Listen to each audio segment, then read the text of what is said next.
Look at this line. And now look at these 3 lines. Can you tell which of them matches that first line? And how sure are you? Hold that thought and listen to this story, because most people can get this wrong. Once upon a time, on the eve of a major religious holiday, a 7-year-old boy was observing his grandmother as she poured an extra glass of wine. When the boy asked who the glass was for, she said that it was for the prophet. The boy didn't believe her, so his uncle told him to just observe the glass closely. Full of expectation, the boy watched the glass intently, and suddenly he thought he saw the level of wine drop just a bit. In 1951, decades after the incident, our boy became a pioneer in social psychology, determined to rationalize what actually happened that fateful night.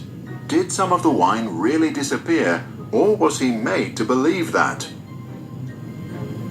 To find out the truth, he devised an experiment to investigate whether peer pressure can be strong enough to change our perception and make us believe in things that are not true. Solomon Asch's conformity experiment was conducted with 123 white male college students who were told to be part of a study in visual judgment. Each student was introduced to a group of 6 to 8 other students who were, in fact, actors who already knew what the experiment was about. The group was then gathered in a classroom and shown 2 cards, the first with 1 line, the second with 3 lines on it.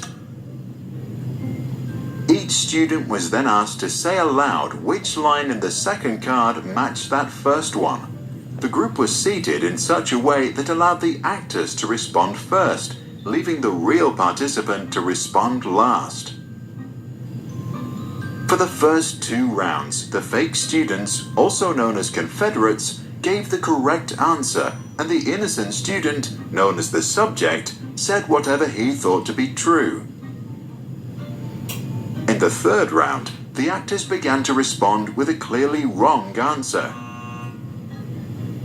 For the next 12 rounds, dubbed the critical trials, all the Confederates would give the obviously wrong answer. So the innocent student could either ignore the majority or ignore the truth. So what did the experiment tell the researchers? Upon completing 18 rounds with all 123 subjects, the experiment came to the following conclusion. 23% of the students always gave the right answer. 72% conformed to the majority at least once. And 5% completely succumbed to peer pressure and always gave the obviously wrong answer. Asch's work also showed that if just one other acting student responded correctly, the effect of peer pressure decreased substantially. The experiment also showed that the opinions of 3 peers are enough to influence a student to change his mind. Increasing the number beyond 3 Confederates did not increase the levels of conformity among others. Or, put differently, if 3 people say something obviously wrong and there is no one to disagree with them, many of us agree with the wrong answer and start lying due to our deeply human desire to fit in. Since then, Asch's experiment has been successfully replicated many times, and the effect remains significant, especially among women and homogeneous peer groups. What do you think? Would you have conformed or stuck to the truth? Do you see the Asch's effect in your daily life or in social media? And what can we as adults or educators do to give young people today the strength to stand up and speak the